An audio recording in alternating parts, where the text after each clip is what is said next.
আসসালামু আলাইকুম প্রিয় শ্রোতাবৃন্দ, স্বাগতম আপনাদের প্রিয় চ্যানেল হামাদান ভয়েসে। আজকের গল্পটি শুধু একটি রূপকথা নয়, এটি এক অবিশ্বাস্য সম্পর্কের কাহিনী, যেখানে প্রাসাদের উঁচু দেওয়াল আর ঘন জঙ্গলের মাঝে জেগে উঠেছে এক অদ্ভুত ভালোবাসা, যেখানে ভয়ের বাঘ হয়ে উঠেছে হৃদয়ের বন্ধু। এই গল্পে আপনি দেখবেন এক শাহজাদির সাহস, এক বাঘের যন্ত্রণা আর আল্লাহর অপার হিকমত কিভাবে দুটি ভিন্ন জগৎকে এক করে দেয়। এটি বিশ্বাসের গল্প, ক্ষমার গল্প, আর সেই ভালোবাসার গল্প যার কোনো নাম নেই কিন্তু যা অনুভব করা যায়। তাহলে চলুন আজকের এই হৃদয়স্পর্শী গল্পটি শুরু করা যাক। যখন বাদশাহদের প্রাসাদ সোনার খাঁচায় নয়, বরং তাদের ন্যায় বিচার আর মানবতার আলোয় তৈরি হতো, যখন দরবারে সিদ্ধান্ত তলোয়ারের ঝনঝনানিতে নয়, বরং হৃদয়ের সত্যের আওয়াজে হতো, আর যখন জঙ্গল শুধু গাছপালা আর জন্তু জানোয়ারের আস্তানা ছিল না, বরং সেই সব অজানা রহস্যের আধার ছিল যা মানুষের চোখ কখনো পুরোপুরি ধরতে পারেনি। সেই পুরনো যুগে একজন বাদশাহ ছিলেন যার নাম ছিল সুলতান ফরহাদ আলী। তার রাজ্যের নাম ছিল ইশরাক, অর্থাৎ সেই ভূমি যার ওপর প্রতিটি সকালে আল্লাহর নূর নতুন করে জেগে উঠত। ইশরাকের পূর্ব দিকে ঘন জঙ্গল ছিল, যাকে মানুষ জঙ্গলের রহস্য বলত, অর্থাৎ রহস্যের জঙ্গল। কিন্তু সেই জঙ্গলের আরেকটি নাম ছিল, যা লোকে ফিসফিস করে উচ্চারণ করত, জঙ্গলে আতঙ্ক। আর সেই আতঙ্কের কারণ ছিল একটি বাঘ, এমন এক বাঘ যাকে মানুষ শুধু তার গর্জনে চিনত, যাকে কেউ পুরোপুরি দেখেও ফিরে আসেনি জ্যান্ত অবস্থায়। আর এখন সেই জঙ্গলের দিকেই একজন শাহজাদি নিজের পথে এগিয়ে চলছিলেন, যার পা এগোচ্ছিল, আর যিনি জানতেন না যে আজকের এই বিকেলটি তার জীবনের সবচেয়ে অপ্রত্যাশিত বিকেল হয়ে উঠবে। সুলতান ফরহাদ আলীর পুরো দরবার জানত যে তার বয়স এখন পড়ন্ত দিকে। তার চুল এখন তুষারের চেয়েও সাদা হয়ে গিয়েছিল। তার চোখে সেই গভীরতা ছিল যা শুধু সেই মানুষের চোখে আসে যারা জীবনে অনেক কিছু হারিয়েছেন। সুলতান তার জীবনে দুটি বড় শূন্যতা দেখেছিলেন। প্রথম শূন্যতাটি ছিল যখন তার প্রথমা বেগম মালিকা রুকাইয়া তাকে ছেড়ে চলে গিয়েছিলেন। কোনো রোগ ছাড়াই, কোনো সতর্কবার্তা ছাড়াই এক রাতে তিনি ঘুমিয়েছিলেন আর সকালে আর জাগেননি। সুলতান সেই রাতের কথা মনে করলে তার বুকে এক অদ্ভুত ভার নেমে আসত। আর দ্বিতীয় শূন্যতাটি ছিল যা প্রায় ২৫ বছর ধরে তার প্রাসাদের অতিথি হয়েছিল, সেটি হলো কোনো সন্তান না হওয়া। ২৫ বছর ধরে তার দ্বিতীয়া বেগম মালিকা নাজমা প্রতি সকালে আল্লাহর দরবারে হাত তুলেছেন, প্রতি রাতে তাহাজ্জুদে চোখের জল ঝরিয়েছেন, প্রতি জুম্মায় গরিবদের খাওয়ানো হয়েছে, প্রতি মাসে নফল রোজা রাখা হয়েছে। আর ২৫ বছর পর, দীর্ঘ ২৫ বছর পর আল্লাহ তার দোয়া কবুল করলেন এবং তার কোলে এক কন্যা এলো। সেই রাতে পুরো ইশরাকে মশাল জ্বলে উঠল। সেই রাতে প্রাসাদের প্রতিটি কোণে আনন্দের হাসি ছড়িয়ে পড়ল।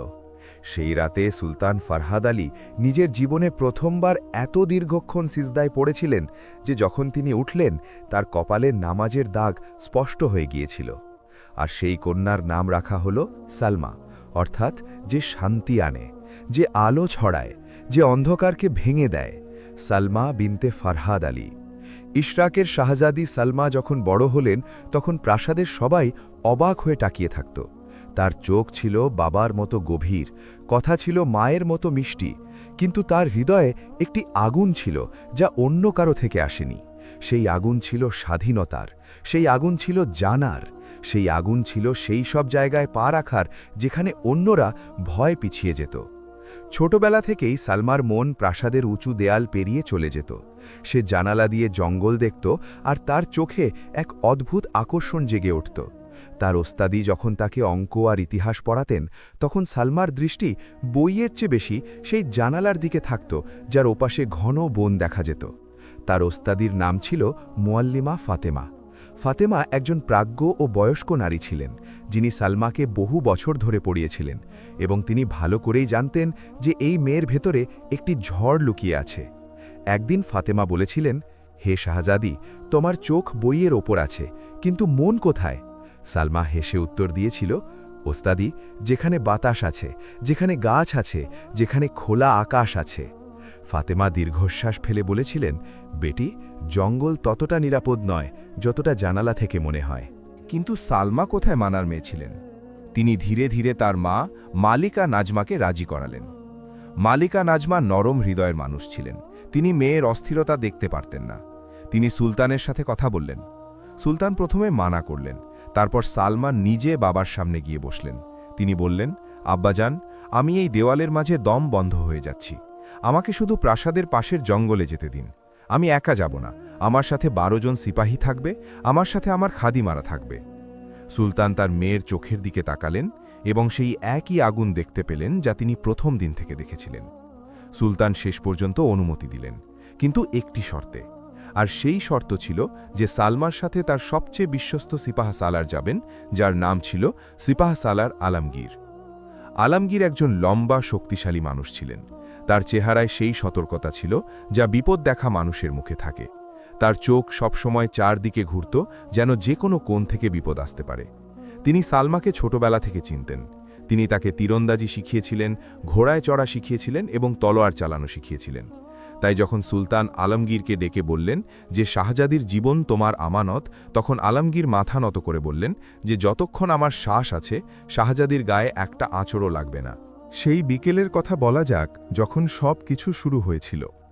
সেই বিকেলে আকাশ ছিল গাঢ় নীল, এমন নীল যা শুধু সেই সব বিকেলে হয় যখন আসরের নামাজের পর সূর্য ঢলে পড়েছে। হাওয়ায় একটা মিষ্টি ঠান্ডা ছিল, যা চেহারায় লাগলে মনে হতো যেন কোনো নরম হাত কপাল স্পর্শ করছে। প্রাসাদের দরজা খুলল আর সালমা বাইরে এলেন।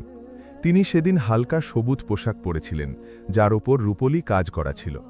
তার মাথায় একটা হালকা ওড়না ছিল যা হাওয়ায় অল্প অল্প উড়ছিল।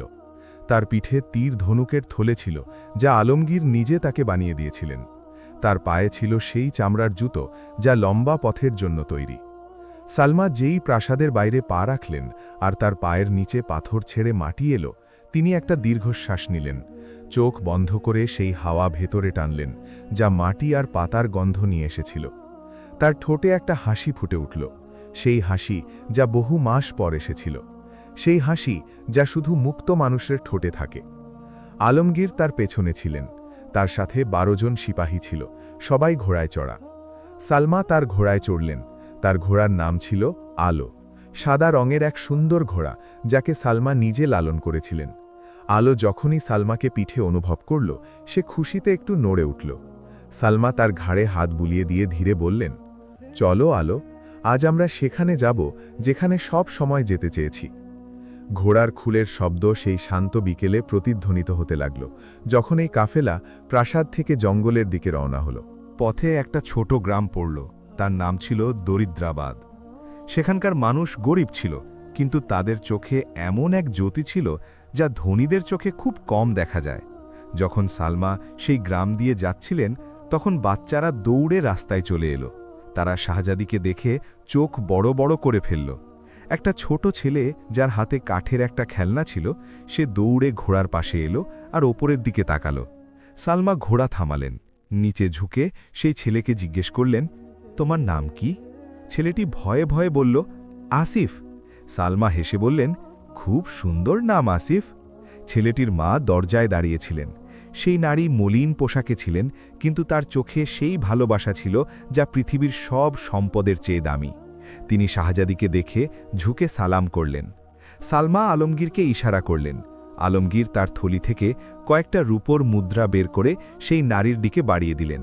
নারী প্রথমে মানা করলেন। সালমা বললেন, নিয়ে নাও, এটা তোমার হক। সেই নারীর চোখে জল এলো। তিনি দোয়া করলেন যে আল্লাহ শাহজাদিকে সুস্থ রাখুন। আর হয়তো সেই গরিব মায়ের দোয়া সেদিন কবুল হয়েছিল। হয়তো সেই দুয়ারই বরকত ছিল যা পরে ঘটল। জঙ্গলের সীমানায় পৌঁছতেই প্রথম আওয়াজ এলো, পাখিদের কলরব, যা একসাথে মিলে এক অদ্ভুত সুর তৈরি করছিল। বাতাসের শব্দ যা পাতায় ধাক্কা খেয়ে একটা শিরশিরানি তৈরি করছিল, এবং আরেকটা আওয়াজ, পানির আওয়াজ। কোথাও দূরে কোনো ঝর্ণা বয়ে চলছিল। সালমার কান সেই সব আওয়াজ লুফে নিল আর তার হৃদয় অকারণে দ্রুত চলতে লাগল। তিনি আলোকে একটু এগিয়ে দিলেন। জঙ্গলে ঢোকার সাথে সাথে তার উপর এক অদ্ভুত মায়া তৈরি হল, যেন তিনি অন্য কোনো দুনিয়ায় চলে এসেছেন। উপরে গাছের ডালপালা এমনভাবে জড়িয়েছিল যে আকাশ শুধু ছোট ছোট ফাঁক দিয়ে উঁকি দিচ্ছিল।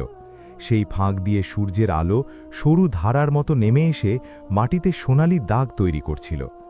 পাতার রং ছিল গাঢ় সবুজ, কিন্তু সেই সবুজ যা চোখকে শান্ত করে। গাছের শেকড় মাটির ওপর উঠে এসেছিল, যেন তারা মাটিকে আঁকড়ে ধরে আছে। আর সেই শেকড়ের পাশে ছোট ছোট ফুল ছিল, যাদের রং নাম দিয়ে বোঝানো যায় না। সালমা ঘোড়া থেকে নেমে পড়লেন। আলমগীর বললেন, শাহজাদি, ঘোড়ায় থাকুন। সালমা বললেন, আলমগীর, ঘোড়ায় চড়ে জঙ্গল দেখা যায় না, জঙ্গল পায়ে হেঁটে অনুভব করতে হয়। আলমগীর দীর্ঘশ্বাস ফেলে ঘোড়া থেকে নামলেন। তিনি বাকি সিপাহীদের ইশারা করলেন, আর তারাও নামলেন।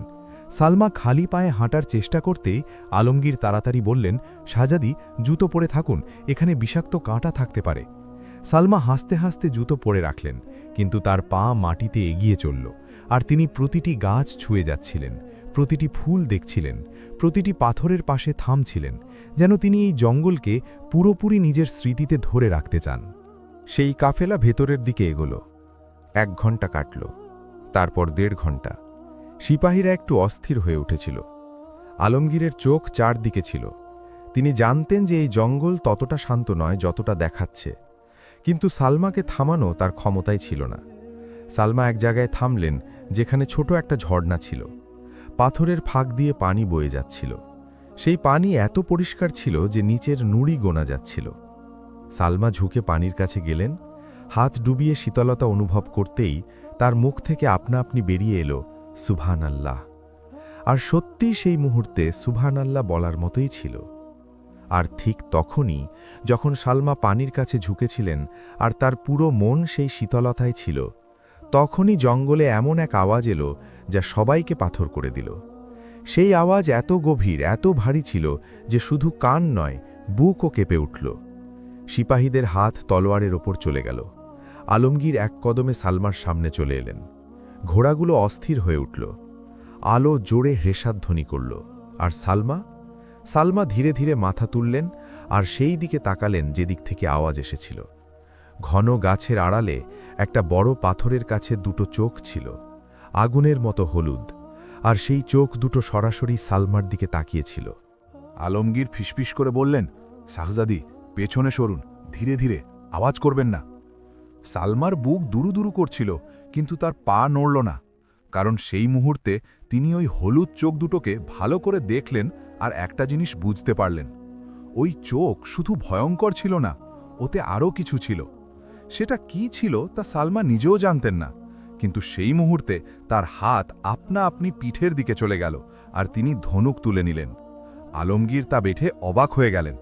তিনি বললেন, শাহজাদি, করবেন না, আপনি পেছনে সরুন, আমরা সামলে নেব। কিন্তু যা ঘটল তা কারও নিয়ন্ত্রণে ছিল না। পাথরের আড়াল থেকে সেই বাঘটি বেরিয়ে এলো, আর সেই বাঘকে দেখে সবাই বুঝতে পারল কেন মানুষ তাকে জঙ্গলে আতঙ্কের বাঘ বলতো।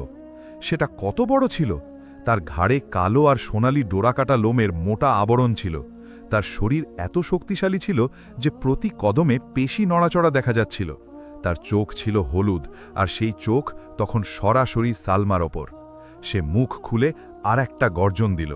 এবার গর্জন এত জোরে ছিল যে পাতা কেঁপে উঠল। পানির প্রবাহ যেন এক মুহূর্ত থেমে গেল, আর সিপাহীদের একজন পেছনে সরে গেল। বাঘের একটা থাবা সামনে বাড়ল, তারপর দ্বিতীয়টা। সে ধীরে ধীরে সালমার দিকে এগিয়ে আসছিল। তার থাবার নিচে মাটি দেবে যাচ্ছিল, আর সেই চাপে পাতার মড়মড় শব্দ হচ্ছিল। বাঘের মুখ থেকে একটা নিচু গোঙানি বেরোচ্ছিল, যা অনবরত চলছিল। আলমগীর তলোয়ার বের করলেন। 2 সিপাহী ভল্লম তাক করল, কিন্তু সালমা নড়লেন না। তিনি ধনুকে তীর চড়ালেন। তার হাত কাঁপছিল, শ্বাস দ্রুত হয়ে গিয়েছিল। তার বুক এত জোরে ধড়কড় করছিল যে তিনি নিজের কানেই শব্দ শুনতে পাচ্ছিলেন। কিন্তু তার চোখ বাঘের চোখ থেকে সরল না। বাঘটা থাবায় ভর দিয়ে লাফ দেওয়ার প্রস্তুতি নিল, আর ঠিক সেই মুহূর্তে সালমার তীর ছুটে গেল। সেই তীরের শব্দ, সেই এক মুহূর্তের শব্দ যা ধনুকের ছিলা থেকে বেরিয়ে হাওয়া চিরে গেল। সেই শব্দ হয়তো এই জঙ্গল শতাব্দী ধরে মনে রাখবে। তীরটা বাঘের ডান সামনের থাবায় লাগল। আলমগীরের প্রস্তুতি এমন ছিল যে তীরটা প্রাণঘাতী ছিল না, কিন্তু গভীর ছিল। বাঘটা এক তীব্র যন্ত্রণার চিৎকার দিল, যা গর্জনের চেয়ে বেশি ব্যথার আওয়াজ ছিল। সে একপাশে ঝুঁকে পড়ল, তার সামনের থাবা উঠল, আর তারপর সে মাটিতে লুটিয়ে পড়ল, আহত, যন্ত্রণায় কুঁকড়ে যাওয়া অবস্থায়। সিপাহীরা সামনে এগোতে লাগল। আলমগীর তলোয়ার তাক করলেন, কিন্তু সালমা এক জোরালো আওয়াজে বললেন, থামো। সবাই থেমে গেল। আলমগীর ঘুরে তাকালেন। সালমার চেহারা সেই মুহূর্তে খুব অদ্ভুত ছিল। তাতে ভয় ছিল ঠিকই, কিন্তু তাতে আরও কিছু ছিল। এমন এক ব্যথা যা হয় যখন আপনি কাউকে কষ্টে দেখেন, এমনকি সে যদি জন্তুও হয়। সালমা ধীরে ধীরে কদম বাড়ালেন সেই আহত বাঘটির দিকে। আলমগীর বললেন, শাহজাদি, করবেন না, সে এখনও বিপজ্জনক। এক তীরে সে মরেনি। সালমান না থেমেই বললেন, আমি জানি আলমগীর, সেই জন্যই থামা জরুরি। তিনি কদমে কদমে সেই আহত বাঘের দিকে এগোতে থাকলেন। বাঘটা মাটিতে পড়েছিল, তার শ্বাস দ্রুত চলছিল। তার মুখ থেকে এখনও নিচু গোঙানি বেরোচ্ছিল। তার হলুদ চোখগুলো সালমার ওপর ছিল, আর সেই চোখে এখন শুধু হিংস্রতা নয়, বরং যন্ত্রণাও ছিল। সালমা 10 কদম দূরে হাঁটু গেড়ে বসে পড়লেন। তিনি বাঘের চোখের দিকে তাকিয়ে খুব নিচু স্বরে বললেন, এতটাই নিচু যে শুধু তিনি আর সেই বাঘ শুনতে পাচ্ছিল। তিনি বললেন, আমায় ক্ষমা করে দিও, আমি এটা করতে চাইনি, তুমি কষ্ট পেলে। বাঘটা আরেকবার গর্জন করল, কিন্তু এবার সেই গর্জন আগের মতো ছিল না। এবার তাতে সেই তীব্রতা ছিল না। সালমা চোখ বন্ধ করলেন। সেই মুহূর্তে তার হৃদয় থেকে একটা দোয়া বের হলো, এমন এক দোয়া যা হয়তো শুধু সেই মুহূর্তেই বের হতে পারত।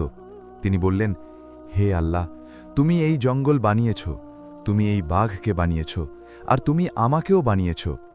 আজ যদি আমার উদ্দেশ্য ভুল না হয়, তবে আমাকে হেফাজত করো, আর যদি আমার হাত দিয়ে কারোর প্রতি অবিচার হয়ে থাকে, তবে আমাকে তা পূরণ করার শক্তি দাও। আমিন। তিনি চোখ খুললেন আর আলমগীরের দিকে ফিরে বললেন, আলমগীর, আমার থলিতে ওষুধের সরঞ্জাম আছে, নিয়ে এসো। আলমগীর কিছুক্ষণ দাঁড়িয়ে রইলেন। তার হাতে তলোয়ার ছিল, চোখ বাঘের ওপর আর পা মাটিতে আটকে ছিল। কিন্তু তার মনে এক অদ্ভুত দ্বিধা ছিল। একদিকে নিজের কর্তব্য বলছিল, রাজকন্যাকে সরিয়ে নিয়ে যাও। অন্যদিকে তিনি সালমার চোখে সেই জিনিস দেখে ফেলেছিলেন যা তিনি জানতেন বদলাবে না। সেই দৃঢ় সংকল্প, সেই একই সংকল্প যা কখনো কখনো কোনো মানুষের চোখের কোণে থাকে আর যা বলে, এখন যা হবার হবে, কিন্তু আমি পিছিয়ে যাব না। আলমগীর দীর্ঘশ্বাস ফেললেন। তিনি পেছনে ফিরে এক সিপাহীকে ইশারা করলেন। সেই সিপাহী তক্ষুনি সালমার থলি তুলে সাবধানে সামনে এলো। থলিটি সালমার পাশে রেখে দ্রুত সরে গেল। সালমা থলি খুললেন। তাতে কাপড়ের পট্টি ছিল, একটা ছোট মাটির পাত্রে ভেষজ প্রলেপ ছিল, আর পরিষ্কার পানির একটা মশক ছিল। এসব জিনিস সালমা সব সময় সাথে রাখতেন, কারণ তার উস্তাদি ফাতেমা তাকে শিখিয়েছিলেন যে জঙ্গলে গেলে এসব সাথে রাখো। ফাতেমা বলেছিলেন জঙ্গলে কখনো আঘাত লাগে আর তখন এগুলো কাজে লাগে। সালমা তখন ভেবেছিলেন ফাতেমা হয়তো নিজের কথা বলছেন, কিন্তু আজ সেই ভেষজ প্রলেপ অন্য কারো জন্য বের হচ্ছিল। সেই অন্য কেউ ছিল একটা বাঘ। সালমা খুব ধীরে ধীরে বাঘের দিকে এগোতে শুরু করলেন। তার কদম এমন ছিল যেন কেউ জলের ওপর হাঁটছে, শব্দহীন, কোনো তাড়া নেই। বাঘটা তাকে দেখছিল। তার হলুদ চোখ সালমার প্রতিটি কদম অনুসরণ করছিল। তার মুখ থেকে তখনও সেই ধীর গর্জন বের হচ্ছিল, যা যন্ত্রণা আর সতর্কতার মিশ্রণ ছিল। সালমা 5 কদম দূরে থামলেন, তারপর 4 কদমে, তারপর 3 কদমে। তিনি হাত বাড়িয়ে দিলেন। তার হাতের তালু খোলা ছিল, আর তাতে কোনো অস্ত্র ছিল না। যেন তিনি বলছিলেন, দেখো, আমার হাতে কিছু নেই, আমি শত্রু নই। বাঘটা সেই হাতের দিকে তাকালো। তার গর্জন এক মুহূর্ত থামল, আবার শুরু হলো, কিন্তু তীব্রতা কমে গিয়েছিল। সালমা মন দিয়ে দেখলেন যে তীরটা তার সামনের ডান থাবায় বিঁধে আছে। তীরের কিছু অংশ বাইরে ছিল, আর সেখান থেকে রক্ত বের হচ্ছিল। গাঢ় নাল রক্ত পাতায় পড়ে কালো দেখাচ্ছিল। বাঘের থাবা কাঁপছিল, আর তার নিঃশ্বাস এলোমেলো হয়ে গিয়েছিল। সালমার হৃদয় মোচড় দিয়ে উঠল। তিনি মনে মনে বললেন, হে আল্লাহ, আমি একে কষ্ট দিয়েছি, এখন আমাকে একে সুস্থ করার সাহস আর নিরাপত্তা দাও। তুমি সবকিছুর ওপর সর্বশক্তিমান। তিনি আরও কাছে গেলেন। এখন তিনি বাঘ থেকে মাত্র 1.5 কদম দূরে ছিলেন, এত কাছে যে তিনি বাঘের গরম নিঃশ্বাস অনুভব করছিলেন, এত কাছে যে বাঘের লোম হাওয়ায় নড়লে মজরে আসছিল, এত কাছে যে বাঘ চাইলে এক থাবায় তাকে শেষ করে দিতে পারত। আলমগীর পেছন থেকে বলছিলেন, রাজকন্যা, খোদার কসম, পিছিয়ে আসুন। কিন্তু সালমা কোনো উত্তর দিলেন না। তিনি নিজের চোখ বাঘের চোখে নিবদ্ধ করলেন আর খুব ধীর অথচ দৃঢ় স্বরে বললেন, আমি জানি তোমার কষ্ট হচ্ছে, আমি জানি তুমি ভয় পেয়েছ, আমিও ভীত, কিন্তু আমি তোমাকে আর কষ্ট দেব না, শুধু ক্ষত সারাতে এসেছি। বাঘটা একবার জোরে নিঃশ্বাস নিল, তার নাসারন্ধ্র ফুলে উঠল। সে সালমাকে শুকল, যেন কোনো সিদ্ধান্ত নিচ্ছিল। তারপর তার গর্জন পুরোপুরি বন্ধ হয়ে গেল। আলমগীরের চোখ বিস্ময়ে বিস্ফারিত হয়ে গেল। সিপাহীরা একে অপরের হাত চেপে ধরল, যেন নিজের চোখকে বিশ্বাস করতে পারছিল না। সালমা হাঁটুর ওপর ভর দিয়ে বাঘের পাশে বসে খুব সাবধানে তীরটা দেখলেন। তীর বের করা যন্ত্রণাদায়ক, সে মানুষ হোক বা জন্তু। সালমা প্রথমে পানি দিয়ে জায়গাটা ধুয়ে দিলেন। বাঘ যন্ত্রণায় ছটফট করল, কিন্তু নড়ল না, যেন সে জানত এই কষ্ট তাকে সুস্থ করার জন্যই। সালমার হাত তখনও কাঁপছিল, কিন্তু তিনি নিজের মনকে শক্ত করলেন। তিনি বিসমিল্লা বলে তীরটা বের করে আনলেন। সেই মুহূর্তে বাঘটা যে শব্দ করল তা গর্জন ছিল না, সেটা এমন এক শব্দ যা যন্ত্রণার গভীর থেকে আসে আর যা বুক চিরে দেয়। সালমার চোখ ভিজে এলো। তিনি কাপা হাতে প্রলেপ লাগালেন আর পট্টি বাঁধলেন। পুরো সময় তার হাত কাজ করে চলছিল, আর তার চোখ বাঘের চোখের উপর ছিল। আর বাঘ পুরো সময় তাকে দেখে চলছিল, না নড়ল না আক্রমণ করল। যখন পট্টি বাঁধা শেষ হলো, সালমা একটা দীর্ঘশ্বাস নিলেন। তার পোশাকে রক্তের দাগ ছিল, হাত থরথর করছিল, কপালে ঘাম ছিল, কিন্তু তার মুখে এমন এক শান্তি ছিল যা হয়তো তিনি আগে কখনো পাননি। তিনি বাঘের দিকে তাকালেন। বাঘটা তখনও মাটিতে ছিল, ক্লান্ত ও যন্ত্রণায়, কিন্তু তার চোখে সেই হিংস্রতা ছিল না যা আগে ছিল। সেই চোখে এখন অন্য কিছু ছিল যা সালমা বুঝতে পারলেন না, কিন্তু অনুভব করলেন। আলমগীর সামনে এসে ধীর স্বরে বললেন, রাজকন্যে, এখন চলা উচিত, জঙ্গলে দেরি করা ঠিক নয়। সালমা উঠে দাঁড়ালেন। তিনি আরেকবার বাঘকে দেখলেন আর বললেন, ঠিক হয়ে যেও। তারপর তিনি ঘুরে দাঁড়ালেন। কাফেলা প্রাসাদের দিকে রওনা দিল, কিন্তু সালমা বারবার পেছনে তাকাচ্ছিলেন। আর প্রতিবার যখন তিনি ঘুরছিলেন, তিনি দেখতে পাচ্ছিলেন যে বাঘটা তখনও সেই একই জায়গায় ছিল, আর তার হলুদ চোখ দিয়ে সালমাকে চলে যেতে দেখছিল, যতক্ষণ না তিনি চোখের আড়াল হলেন। সেদিন রাতে প্রাসাদে সব ঠিক ছিল। মালিকা নাজমা যখন সালমাকে দেখলেন, তিনি তার হাতে রক্তের দাগ দেখে ঘাবড়ে গেলেন। তিনি বললেন, সালমা, এই রক্ত, তুমি কি চোট পেয়েছ? সালমা বললেন, আম্মাজান, আমি নই, অন্য কেউ। মালিকা নাজমা বুঝতে পারলেন না। সালমা পুরো ঘটনা বললেন। মালিকা নাজমা শুনছিলেন। তার মুখে প্রথমে ভয়, তারপর বিস্ময়, আর শেষে এক গভীর নীরবতা এলো, যা গভীর চিন্তার লক্ষণ। তিনি শেষে বললেন, বেটি, আল্লাহ তোমাকে বাঁচিয়েছেন, শুকরিয়া আদায় করো। সালমা সিজদায় মাথা রাখলেন আর দীর্ঘক্ষণ উঠলেন না। সেই সিজদায় তিনি কি চেয়েছিলেন তা শুধু তিনি আর তার রব জানতেন। সুলতান ফরহাদ আলী যখন জানতে পারলেন, তার মুখ শক্ত হয়ে গেল। তিনি আলমগীরকে ডাকলেন। আলমগীর দরবারে এলেন। সুলতান বললেন, আলমগীর, আমি তোমাকে আমার মেয়ের হেফাজতের জন্য পাঠিয়েছিলাম। আলমগীর মাথা নিচু করে বললেন, জাহাপনা, রাজকন্যা সুস্থ আছেন, কিন্তু তার সংকল্প এমন ছিল যা আটকানো আমার সাধ্যে ছিল না। সুলতান এক দীর্ঘ নীরবতার পর বললেন, আলমগীর, তুমি জানো সেই জঙ্গলে কি আছে? আলমগীর বললেন, জি জাহাপনা। সুলতান বললেন, তবুও তুমি তাকে সেখানে নিয়ে গেলে? আলমগীর বললেন, জাহাপনা, রাজকন্যা এমন নন যাকে আটকানো যায়, আর আজ তিনি যা করেছেন তা কোনো সাধারণ মানুষ করতে পারত না। সুলতান চুপ হয়ে গেলেন। তার চোখে এমন এক চমক এলো যা একজন বাবার চোখে তখন আসে যখন সে নিজের সন্তানের ওপর গর্ববোধ করে, কিন্তু সাথে এক ভয়ও ছিল। সেই ভয় যা সেই বাবার হয় যে জানে তার মেয়ে এমন জায়গায় গিয়েছিল যেখান থেকে ফিরে না আসাও সম্ভব ছিল। সেই রাতে সালমার ঘুম এলো না। তিনি নিজের ঘরে শুয়েছিলেন, জানালা দিয়ে হাওয়া আসছিল, কিন্তু সালমার চোখের সামনে বারবার সেই একই দৃশ্য আসছিল, সেই হলুদ চোখ, সেই বাঘের চোখ, যাতে প্রথমে হিংস্রতা ছিল, তারপর যন্ত্রণা, আর শেষে অন্য কিছু। সালমা পাশ ফিরলেন। তিনি চোখ বন্ধ করলেন, কিন্তু চোখ বন্ধ করার পরেও সেই চোখগুলোই নজরে আসছিল। তিনি ভাবলেন বাঘটা ঠিক হবে কিনা।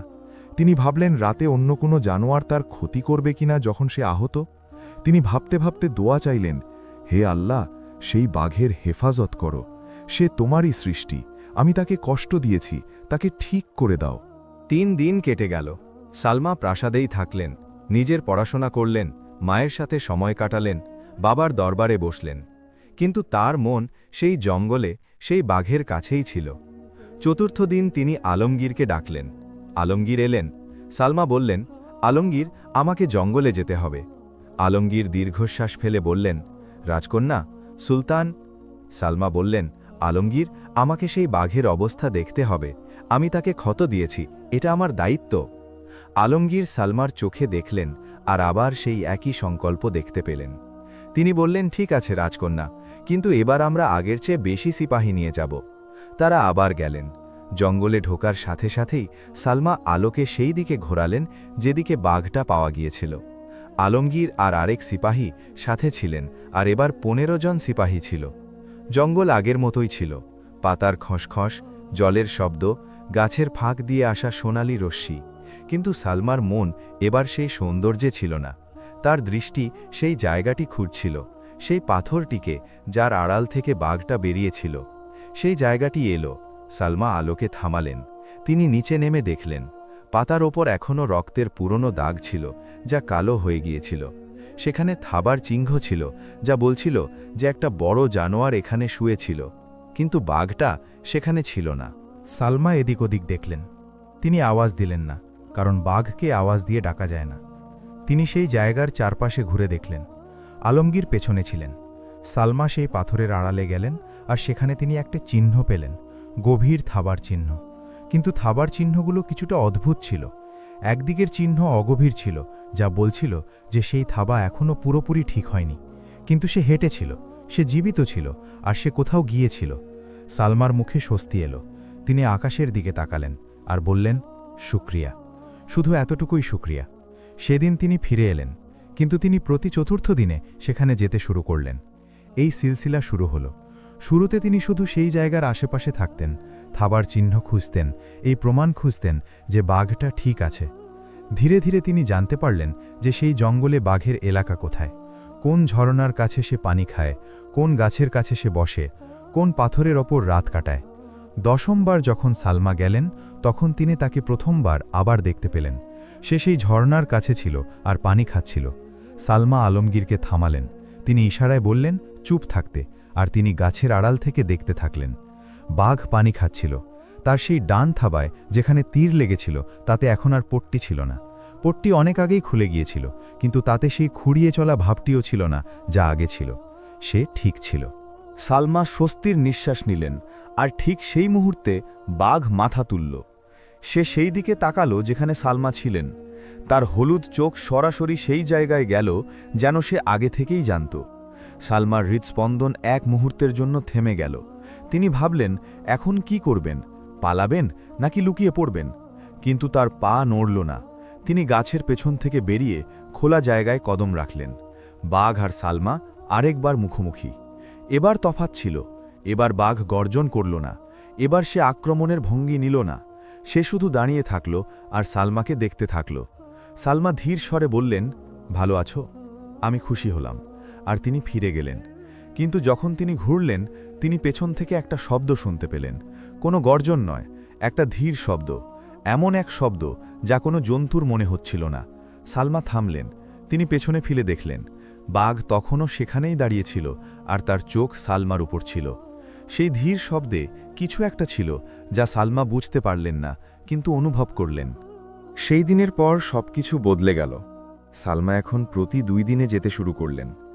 আলমগীর চিন্তিত ছিলেন, মালিকা নাজমা চিন্তিত ছিলেন, কিন্তু সালমাকে আটকানোর সাহস কারও ছিল না।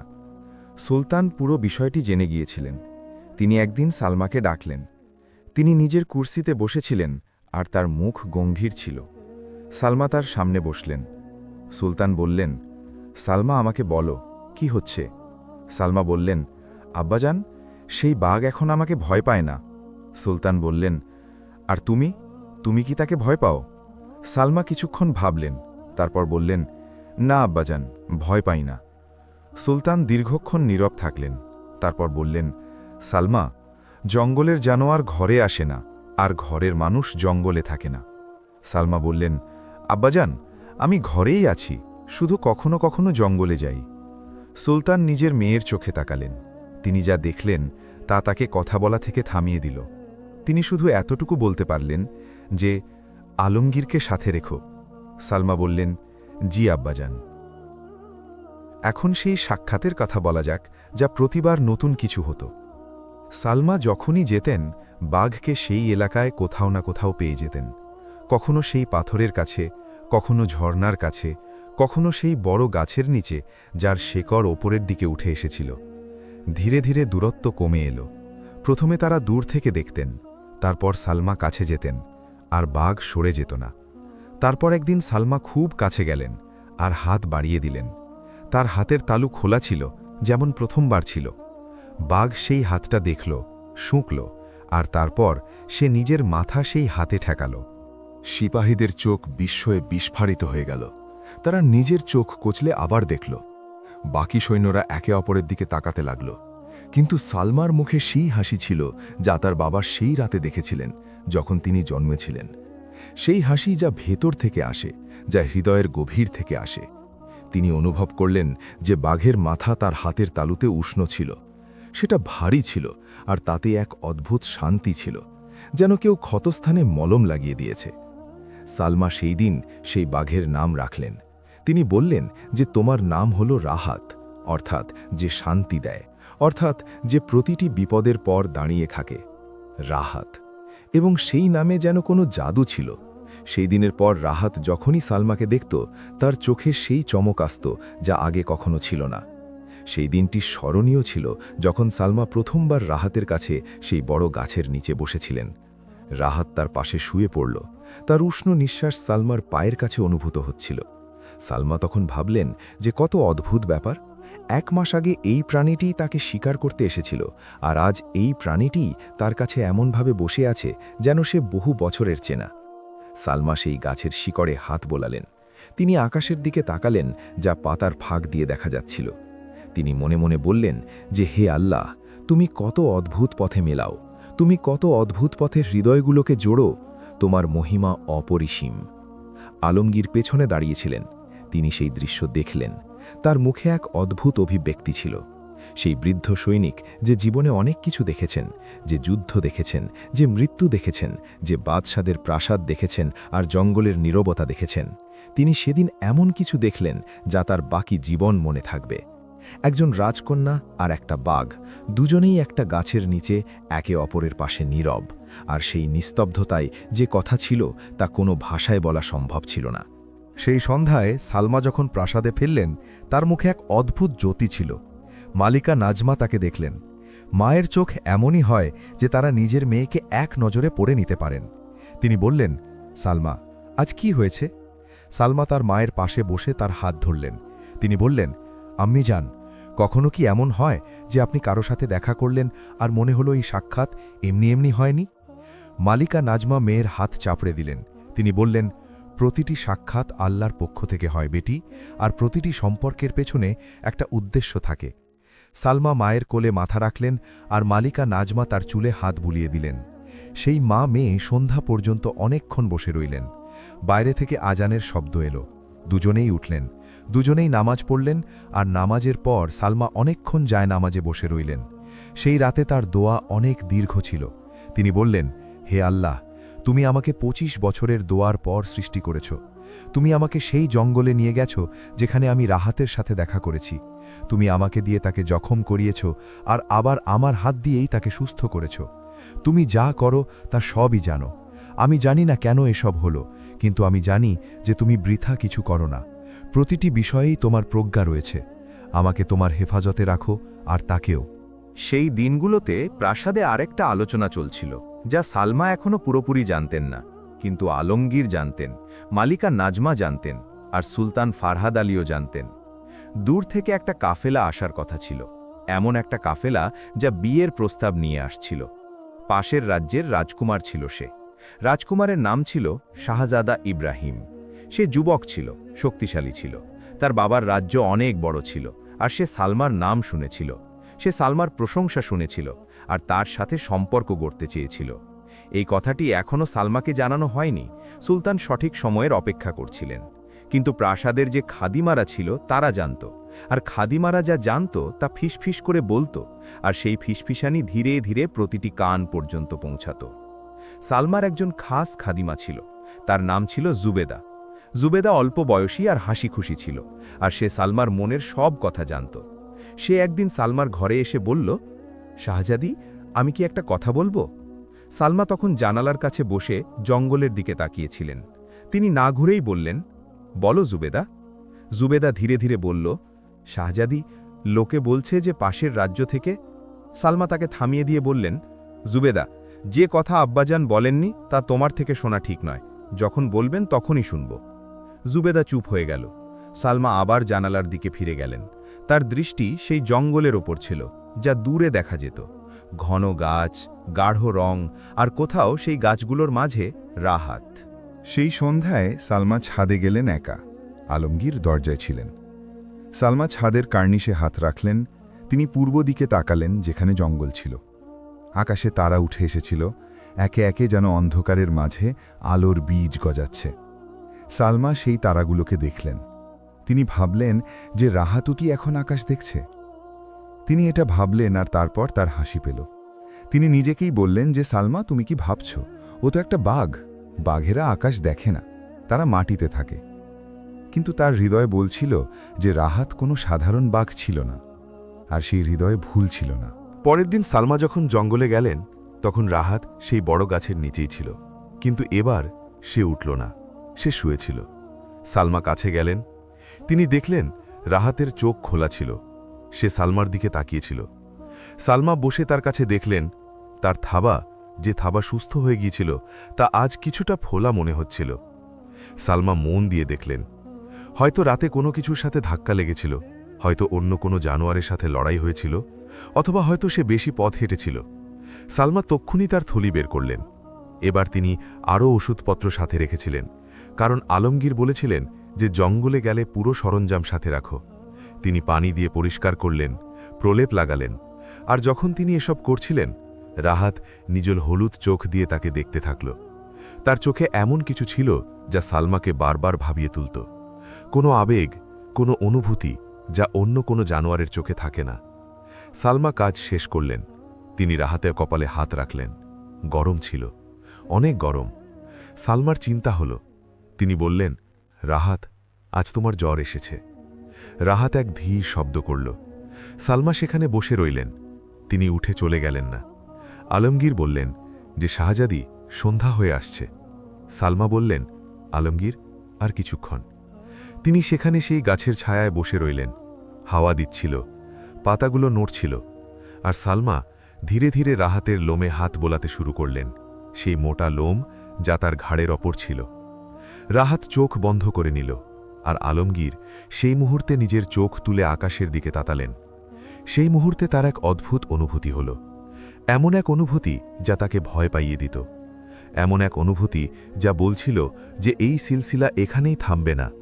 এই রাজকন্যা আর এই বাঘের মধ্যে যে সম্পর্ক তৈরি হচ্ছে, তা কোনো বইয়ে লেখা নেই, আর যা বইয়ে লেখা থাকে না তা প্রায়ই জীবনে সবচেয়ে দ্রুত লেখা হয়ে যায়। সেই রাতে প্রাসাদে যে খবর এলো তা পুরো দরবারের হাওয়া বদলে দিল। সুলতান ফারহাদ আলী নিজের ঘরে বসেছিলেন। তার সামনে একটা চিঠি ছিল। সেই চিঠিতে পাশের রাজ্যের মোহর ছিল। রাজ্যের নাম ছিল সুখবাদ, অর্থাৎ সুখের আবাদ। সেই রাজ্যের বাদশাহর নাম ছিল সুলতান নাসিরুদ্দিন। সুলতান নাসিরুদ্দিন একজন শক্তিশালী বাদশাহ ছিলেন। তার সৈন্যবাহিনী বিশাল ছিল, তার রাজ্য ছড়িয়ে ছিল, আর তার ছেলে শাহজাদা ইব্রাহিম সেই সময়ের পুরো এলাকায় সবচেয়ে আলোচিত ব্যক্তি ছিল। লোকে বলতো যে ইব্রাহিমের হাতে জাদু আছে, যে বিপদ তার সামনে আসে তা নত হয়ে যায়, যে শত্রু তার সামনে আসে সে ক্ষমা চায়, আর যে নারী তাকে একবার দেখে নেয় সে তাকে ভুলতে পারে না। সুলতান নাসিরুদ্দিনের চিঠি পরিষ্কার ছিল। তাতে লেখা ছিল যে আমার ছেলে ইব্রাহিম ইশরাকের শাহজাদি সালমার বিয়ের প্রস্তাব নিয়ে আসতে চায়, আর যদি উভয় পক্ষ রাজি হয় তবে এটি দুটি রাজ্যের মিলন হবে, এটি দুটি পরিবারের মিলন হবে, আর এটি সেই এলাকার ইতিহাসে এক নতুন অধ্যায় হবে। সুলতান ফারহাদ আলী সেই চিঠি পড়লেন। তিনি আবার পড়লেন, তিনি তৃতীয়বার পড়লেন, আর তারপর তিনি চিঠিটি নিজের সামনে রেখে দিলেন আর অনেকক্ষণ সেদিকে তাকিয়ে রইলেন। তার মনে একজন বাবার আনন্দ ছিল, একজন বাদশাহর বুদ্ধিমত্তা ছিল, আর এক এমন অস্থিরতা ছিল যা কোনো এক কারণে হচ্ছিল যা তিনি নিজে কোনো নাম দিতে পারছিলেন না। তিনি মালিকা নাজমাকে ডাকলেন। মালিকা নাজমা এলেন। তিনি চিঠি পড়লেন। তার মুখ প্রথমে উজ্জ্বল হল, তারপর তিনি কিছু ভাবলেন। এরপর তার মুখ এমন হয়ে গেল যেন তিনি কোনো বিষয়ে ভয় পাচ্ছেন। সুলতান বললেন, নাজমা, কি ভাবছ? মালিকা নাজমা বললেন, সালমা। সালমার কি হবে? সুলতান বললেন, সালমা খুশি হবে, এটি ভালো প্রস্তাব। মালিকা নাজমা বললেন, জাহাবানা, আপনি কি গত কয়েক সপ্তাহে সালমাকে দেখেছেন? ওর চোখে কি আছে? সুলতান কিছুক্ষণ চুপ করে রইলেন। তারপর তিনি বললেন, যা চোখে আছে তা জঙ্গলের হাওয়া, তা কেটে যাবে। মালিকা নাজমা ধীরে বললেন, জাহাপনা, মায়ের চোখ বলে যে এটি শুধু হাওয়া নয়। সুলতান এক লম্বা নিঃশ্বাস নিলেন। তিনি বললেন, কাল ইব্রাহিম আসবে, আমরা দেখব। সালমাকে জানাতে হবে। পরদিন সকালে সালমাকে ডাকা হলো। তিনি প্রাসাদের সেই ঘরে এলেন যেখানে সুলতান তার বিশেষ অতিথিদের সাথে দেখা করতেন। ঘরটা বড় ছিল, দেয়ালে খোদাই করা নকশা ছিল, মেঝেতে নরম গালিচা ছিল।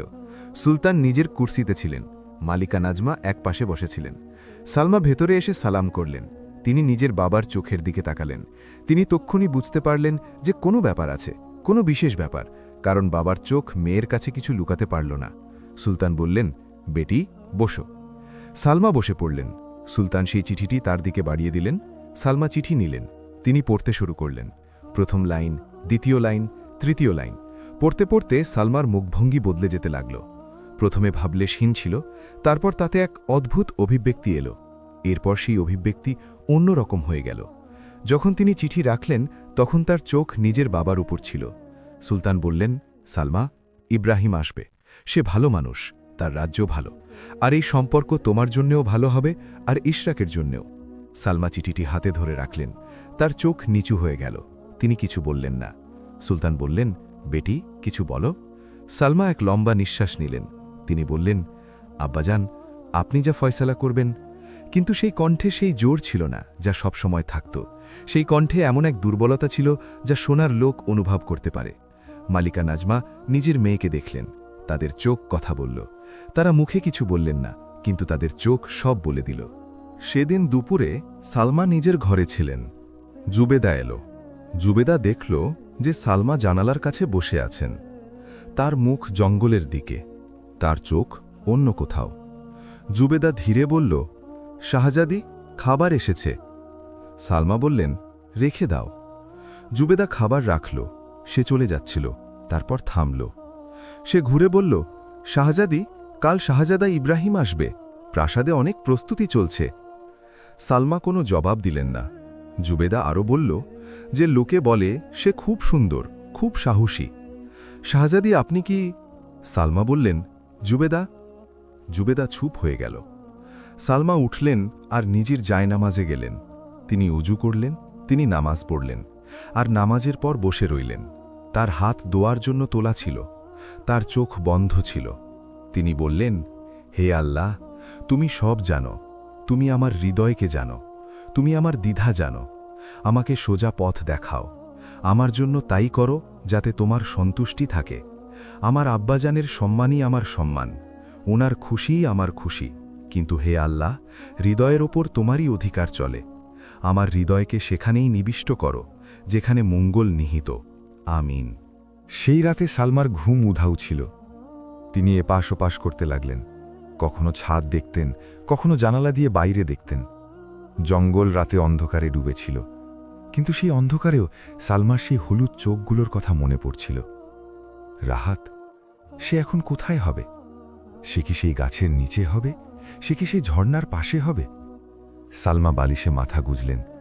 তিনি নিজেকে বললেন যে, সালমা, তুমি কি ভাবছ? ও একটা জানোয়ার, ও একটা বাঘ। ওর সাথে এই সম্পর্ক কি? ওর সাথে এই টান কিসের? কিন্তু হৃদয় জবাব দিল, যা হৃদয় সবসময় দেয়, যুক্তিহীন, অর্থহীন আর একেবারেই সত্যি। সকাল হল। সালমা ফজরের নামাজ পড়লেন। তিনি লম্বা দোয়া চাইলেন আর তারপর তৈরি হলেন, কারণ আজকের দিনটা বিশেষ ছিল। আজ শাহজাদা ইব্রাহিম আসার কথা ছিল। জুবেদা সালমাকে সাজালো। সে তাকে সোনালি কাজ করা পোশাক পরালো, তার চুলে সুগন্ধি তেল লাগালো, তার কপালে একটা হালকা গয়না রাখল। সালমা আয়নার সামনে দাঁড়িয়েছিলেন। তিনি নিজেকে দেখলেন। জুবেদা বলল, শাহজাদি, আজ আপনাকে খুব। সালমা বললেন, জুবেদা থাক। জুবেদা মুখ বন্ধ করে নিল। দুপুরে ইব্রাহিমের কাফেলা ইশরাকের প্রবেশপথে এলো। সেই কাফেলা বিশাল ছিল, ঘোড়া ছিল, সৈন্য ছিল, আর সবার আগে ছিল একটা কালো রঙের ঘোড়া, যার ওপর সাওয়ার ছিল শাহজাদা ইব্রাহিম। সালমা প্রাসাদের সেই জানালা দিয়ে দেখছিলেন, যা প্রধান ফটকের দিকে খোলে। তিনি ইব্রাহিমকে দেখলেন। ইব্রাহিম দীর্ঘদেহী ছিল, তার মুখ পরিষ্কার ছিল, তার পোশাক রাজকীয় ছিল। তার মুখে এমন এক আত্মবিশ্বাস ছিল যা বলে দিচ্ছিল যে এই মানুষটি হার মানতে শেখেনি। সালমা এক মুহূর্ত তাকে দেখলেন, আর তারপর জানালা থেকে দৃষ্টি সরিয়ে নিলেন। দরবারে সাক্ষাৎ হল। সুলতান ফরহাদ আলী ইব্রাহিমকে স্বাগত জানালেন। ইব্রাহিম অত্যন্ত ভদ্রভাবে সুলতানকে সালাম করল। তার কথাগুলো সুন্দর ছিল, তার কণ্ঠস্বর দৃঢ় ছিল, তার চালচলনে এমন কিছু ছিল যা দরবারে উপস্থিত সকলের পছন্দ হল। সভাসদরা একে অপরের দিকে তাকাল। আলমগীরও ইব্রাহিমকে খুঁটিয়ে দেখলেন। আলমগীরের চোখ ছিল অভিজ্ঞ। তিনি ইব্রাহিমকে দেখলেন আর ভাবলেন যে এই মানুষটি যতটা সহজ মনে হচ্ছে ততটা নয়, ওর চোখে অন্য কিছুও আছে। কিন্তু এই অন্য কিছুটা কি তা আলমগীর সেই মুহূর্তে বুঝতে পারলেন না। সন্ধ্যায় খাবারের আয়োজন ছিল এক বড় দস্তরখানে। সেই দস্তরখানে সালমাও সেখানে ছিলেন। তিনি তার মায়ের পাশে বসেছিলেন, ইব্রাহিম তার বাবার পাশে বসেছিলেন। দুজনের দৃষ্টি অনেকবার মিলিত হল। ইব্রাহিম যখনই সালমাকে দেখছিলেন, তার মুখে এমন এক অভিব্যক্তি ফুটে উঠছিল যা বলছিল যে সে যা দেখছে তা তার পছন্দ হয়েছে। সালমা প্রতিবারই নজর নিচু করে নিচ্ছিলেন। খাওয়ার সময় ইব্রাহিম অনেক কথা বলল। সে তার রাজ্যের কথা বলল, সে শিকারের কথা বলল, সে বলল যে বনের প্রতি তার খুব টান রয়েছে, সে অনেক বাঘ মেরেছে। সেই কথা খুব গর্বের সাথে বলল। দরবারীরা বাহবা দিল। সুলতান ফরহাদ আলী হেসে বললেন যে সত্যি, তাহলে তো আপনি খুব বাহাদুর শাহজাদা। ইব্রাহিম বলল যে বাঘ মারা সহজ নয় জাহাপনা, কিন্তু যে একবার বাঘের মোকাবিলা করে জিতে যায় সে আর কোনো কিছুকে ভয় পায় না। আর সেই মুহূর্তেই সালমা চোখ তুলে তাকালেন। তিনি ইব্রাহিমকে দেখলেন, আর তার হৃদয়ে কিছু একটা হলো। সেটা কোনো আনন্দ ছিল না, সেটা কোনো রাগও ছিল না। ওটা ছিল এমন এক যন্ত্রণা যা কোনো কথা শুনে মনে বিঁধলে হয়। তিনি নিজের হাত দস্তরখানের নিচে সরিয়ে নিলেন। তার আঙুলগুলো মুষ্টিবদ্ধ হয়ে গেল। তিনি ভাবলেন যে বাঘ মারা কি বাহাদুরি, নাকি বাঘকে জখম অবস্থায় সারিয়ে তোলা বাহাদুরি। তিনি এটা ভাবলেন, আর তারপর তার সেই সফরের কথা মনে পড়ল। সেই হলুদ চোখ, তার তপ্ত নিঃশ্বাস, লোমের সেই ওম যা হাত বুলানোর সময় অনুভূত হতো। আর সালমার চোখ ভিজে এলো। তিনি তক্ষুনি নজর নিচু করে নিলেন। মালিকা নাজমা সেটা অনুভব করলেন। তিনি গোপনে সালমার হাত টিপে ধরলেন। সালমা একটা দীর্ঘশ্বাস ফেললেন। খাওয়া শেষ হলো। সবাই নিজ নিজ স্থানে চলে গেল। সালমা নিজের কামরায় এলেন। জুবেদা বলল যে শাহজাদা ইব্রাহিম তো খুব। সালমা বললেন যে জুবেদা শুয়ে পড়ো। জুবেদা চলে গেল। সালমা জানালার পাশে গেলেন। বাইরে অন্ধকার ছিল, জঙ্গল দেখা যাচ্ছিল, কিন্তু কেবল একটা কালো ছায়ার মতো। সালমা সেই অন্ধকারের দিকে তাকালেন আর বললেন যে রাহাত, তুমি জানো তো। তিনি কথা অসম্পূর্ণ রেখে দিলেন, কারণ তিনি নিজেও জানতেন না যে সেই কথা কিভাবে পূর্ণ করবেন। পরের দিন ইব্রাহিম ওখানেই ছিল। সে দুদিন থাকার কথা ছিল। সেদিন সকালে সুলতান ইব্রাহিমকে প্রাসাদ দেখালেন। দুপুরে বাগানে বসলেন। ইব্রাহিম সালমার সাথে কিছু কথা বলল। সালমা প্রতিটা কথার উত্তর দিচ্ছিলেন। তিনি খুব নম্রভাবে কথা বলছিলেন, আদবের সাথে কথা বলছিলেন, কিন্তু তার উত্তরগুলো ছিল ছোট ছোট। তার চোখ সেখানে উপস্থিত থাকলেও মন ছিল অন্য কোথাও। ইব্রাহিম একজন বুদ্ধিমান মানুষ ছিল, সে সেটা অনুভব করল। সে একবার সালমাকে জিজ্ঞেস করল যে শাহজাদি, আপনি কি কিছু ভাবছেন? সালমা বললেন যে না শাহজাদা, শুধু। ইব্রাহিম বলল যে আমি শুনেছি আপনি জঙ্গলে যান। সালমা প্রথমবারের মতো সেই কথাবার্তায় আগ্রহ দেখালেন। তিনি বললেন যে হ্যাঁ। ইব্রাহিম বলল যে এটা তো খুব সাহসের কথা, কিন্তু জঙ্গল খুব বিপজ্জনক হয়। ওখানে বন্য পশু থাকে, সেই পশুরা মানুষের বন্ধু হয় না। সালমা বললেন যে শাহজাদা, কিছু পশু থাকে যারা মানুষের চেয়েও ভালো হয়। ইব্রাহিম হালকা হেসে বলল যে এটা বেশ আকর্ষণীয় কথা। সালমা কোনো উত্তর দিলেন না। সন্ধ্যায় যখন সূর্য ডুবছিল আর আকাশ সোনালি বর্ণ ধারণ করেছিল, সালমা বাগানে একা ছিলেন। তিনি একটা গাছের পাশে দাঁড়িয়েছিলেন। তার হাতে একটা ফুল ছিল যা তিনি ছিঁড়েছিলেন। তিনি তার পাপড়িগুলো একটা একটা করে ছিঁড়ছিলেন। তিনি টেরই পাননি যে ইব্রাহিম পেছন থেকে চলে এসেছে। সে বলল যে শাহজাদি। সালমা চমকে উঠলেন। তিনি ঘুরে তাকালেন। ইব্রাহিম সেখানে দাঁড়িয়েছিল। তার মুখে এমন এক হাসি ছিল যা বলছিল যে সে কিছু বলতে চায়। সে বলল যে, আমি আপনাকে একটা কথা বলতে চেয়েছিলাম। সালমা বললেন যে, বলুন। ইব্রাহিম বলল যে, আমি অনেক জায়গা দেখেছি, অনেক প্রাসাদ দেখেছি, অনেক মানুষ দেখেছি, কিন্তু যা আমি এখানে দেখলাম তা আগে কোথাও দেখিনি। সালমা বললেন যে, কি দেখলেন আপনি? ইব্রাহিম সালমার চোখের দিকে তাকিয়ে বলল যে, এমন এক শাহজাদিকে যার চোখ জঙ্গলের দিকে তাকিয়ে থাকে, যার হাতে রক্তের পুরনো দাগ আছে যা বলে যে সে কারো প্রাণ বাঁচিয়েছে, আর যার মুখে সেই নীরবতা আছে যা অনেক কিছু জানা মানুষের মুখে থাকে। সালমা এক মুহূর্তের জন্য তাকে দেখলেন। ইব্রাহিমের চোখ গভীর ছিল, তাতে কোনো মিথ্যে ছিল না, কেবল সত্য ছিল। কিন্তু সেই সত্যের মধ্যেও কিছু একটা ছিল যা সালমাকে বাধা দিচ্ছিল। সেটা কি ছিল সালমা সেই মুহূর্তে বুঝতে পারলেন না। সালমা বললেন যে, শাহজাদা, রাত হচ্ছে। এই বলে তিনি চলে গেলেন। ইব্রাহিম সেখানে দাঁড়িয়ে রইল। সে তাকে চলে যেতে দেখল। তার মুখে সেই ভাব ফুটে উঠল যা সেই মানুষের মুখে আসে যে এমন কিছু দেখেছে যা তার চাই, কিন্তু যা তার হাতে সহজে আসার নয়। সেই রাতে সুলতান ফরহাদ আলী আর মালিকা নাজমা অনেকক্ষণ কথা বললেন। সুলতান বললেন যে ইব্রাহিম ভালো ছেলে, এই সম্বন্ধটি সঠিক। মালিকা নাজমা বললেন যে, জাহাপনা, সালমাকে কি জিজ্ঞেস করেছেন? সুলতান বললেন যে, সে বলেছে আমি যা ফয়সালা করব তাই হবে। মালিকা নাজমা বললেন, জাহাপনা, সেটা মুখ দিয়ে বলেছে, মন থেকে নয়। সুলতান কিছুক্ষণ নীরব রইলেন। তারপর তিনি বললেন যে, নাজমা, মন কখনো কখনো এমন জায়গায় আটকে যায় যেখানে লাগা ঠিক নয়, আর সেই সময় বুদ্ধির কাজ হল তাকে সঠিক দিকে ঘুরিয়ে দেওয়া। মালিকা নাজমা কিছু বললেন না। পরের দিন সকালে ইব্রাহিম চলে যাওয়ার কথা ছিল, কিন্তু তার আগে সে সুলতানের সাথে দেখা করল। সে বলল যে, জাহাপনা, আমি আমার মনের কথা বলতে চাই। আমি শাহজাদি সালমার হাত প্রার্থনা করছি। সুলতান বললেন যে, আমরা ভেবে দেখব আর জবাব পাঠাবো। ইব্রাহিম বলল যে, জাহাপনা, আরও একটা কথা, আমি চাইব যে শাহজাদির খুশি অনুযায়ী এই সম্বন্ধটি হোক, কারণ যে সম্বন্ধ খুশিতে হয় তা টিকে থাকে, আর যা বাধ্য হয়ে হয় তা ভেঙে যায়। সুলতান ইব্রাহিমকে খুব মনোযোগ দিয়ে দেখলেন। তিনি বললেন যে, তুমি খুব ভালো কথা বলেছ শাহজাদা, এই কথাটি আমার পছন্দ হয়েছে। ইব্রাহিম বিদায় নিল, আর যখন ইব্রাহিমের কাফেলা প্রাসাদের দরজা দিয়ে বের হল, সালমা সেই জানালাতেই ছিলেন। তিনি ইব্রাহিমকে চলে যেতে দেখলেন। তিনি ভাবলেন যে এই মানুষটি খারাপ নয়, মিথ্যেবাদী নয়, ভুল নয়। তবে কেন তার চলে যাওয়ায় তিনি স্বস্তি অনুভব করছেন? সেটা কিসের স্বস্তি ছিল? তিনি নিজের মাথা জানালার চৌকাঠে ঠেকালেন আর চোখ বন্ধ করে নিলেন। সেই দিন দুপুরে তিনি আলমগীরকে ডাকলেন। আলমগীর এলেন। সালমা বললেন যে আলমগীর জঙ্গলে যেতে হবে। আলমগীর বললেন যে, শাহজাদি, আজও? এখনই? সালমা বললেন যে, হ্যাঁ আলমগীর, এখনই। আলমগীর একটা নিঃশ্বাস ফেললেন। তিনি কিছু বললেন না, তৈরি হয়ে গেলেন। সেই কাফেলা আবার জঙ্গলের দিকে রওনা হল। এবার সালমা আলোর ওপর বসলে তিনি আলোকে সরাসরি সেই জায়গার দিকে ঘোরালেন যেখানে রাহাত প্রায়ই থাকত। সেই বড় গাছ, সেই বড় বড় শেকড়, সেই গাছের ছায়া। সালমা সেখানে পৌঁছালেন। আলো থেকে নেমে তিনি চারদিকে দেখলেন। রাহাত সেখানে ছিল না। সালমার মন ডুবে গেল। তিনি আশেপাশে দেখলেন থাবার দাগ ছিল, একদম টাটকা দাগ, মানে সে এখানেই ছিল কিছুক্ষণ আগে। সালমা সেই গাছের শেকড়ের ওপর বসে পড়লেন। তিনি অপেক্ষা করার সিদ্ধান্ত নিলেন। আলমগীর পেছনে দাঁড়িয়েছিলেন। তিনি কিছু বললেন না। তিনি জানতেন। আধ ঘন্টা কাটল, 1 ঘন্টা কাটল।